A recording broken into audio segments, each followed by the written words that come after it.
Think about the invisible web of tools you rely on right now. The screen you're looking at, the electricity powering it, the medicine keeping you healthy. If we strip away every piece of technology created over the last 10,000 years, we land in a harsh, dark wilderness. In this early baseline of human history, your output was strictly dictated by your biology. If you needed to move a heavy object across a valley or send a message to a neighboring group, you relied entirely on human muscle and stamina. Progress was bound by the speed of a walking pace. Around 3500 BCE, people in Mesopotamia developed a mechanical multiplier, the wheel. By placing heavy loads on rolling axles, the friction of dragging goods across the dirt was eliminated. A single person or animal could suddenly transport a massive surplus of crops and building materials over long distances. Removing the friction of distance allowed tribes to merge into complex cities, but managing thousands of citizens and their grain stores created a logistical problem that could no longer be solved by human memory alone.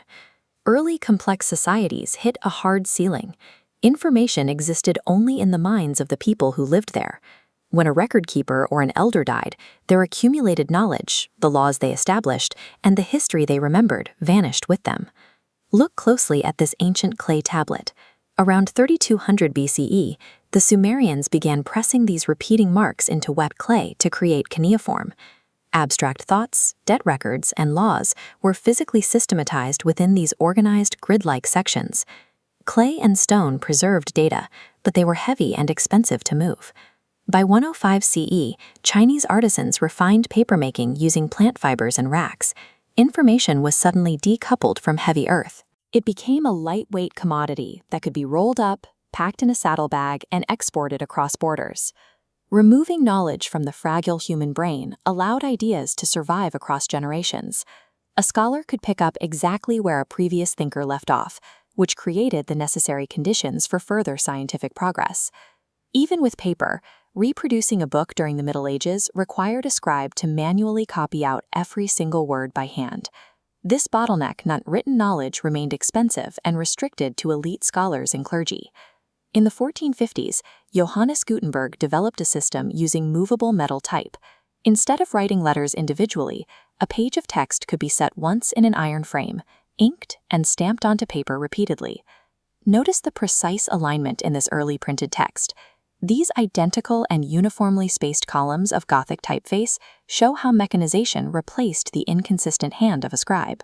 A shop could now produce hundreds of identical pages in the time it took a monk to write one. Books dropped in price and became abundant, making mass literacy possible.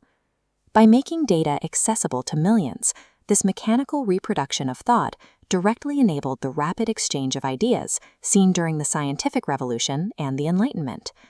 Even with a highly educated populace, physical output was still capped. Building, mining, and manufacturing relied almost entirely on the caloric energy of human muscle, wind, and beasts of burden.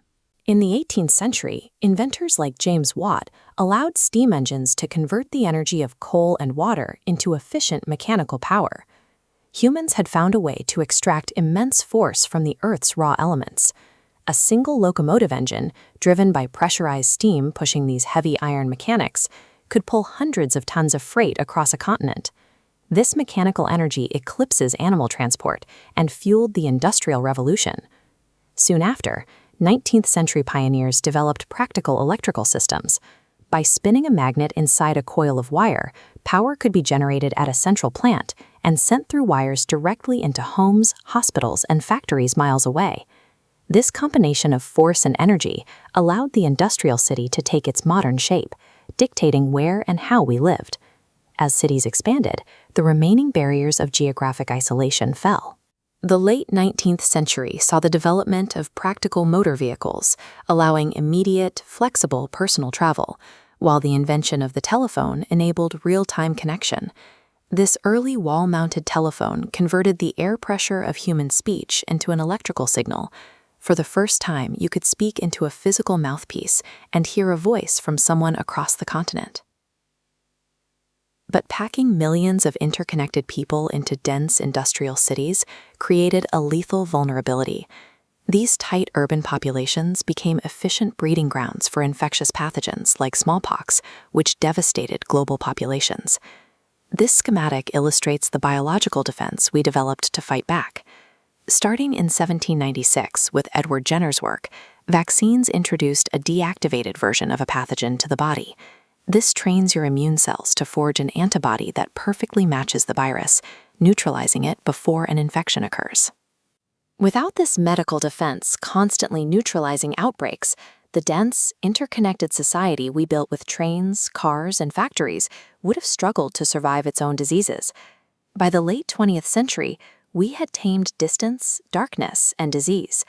But calculating complex data and accessing knowledge still required physical travel to specific libraries or the operation of heavy, localized computing machinery.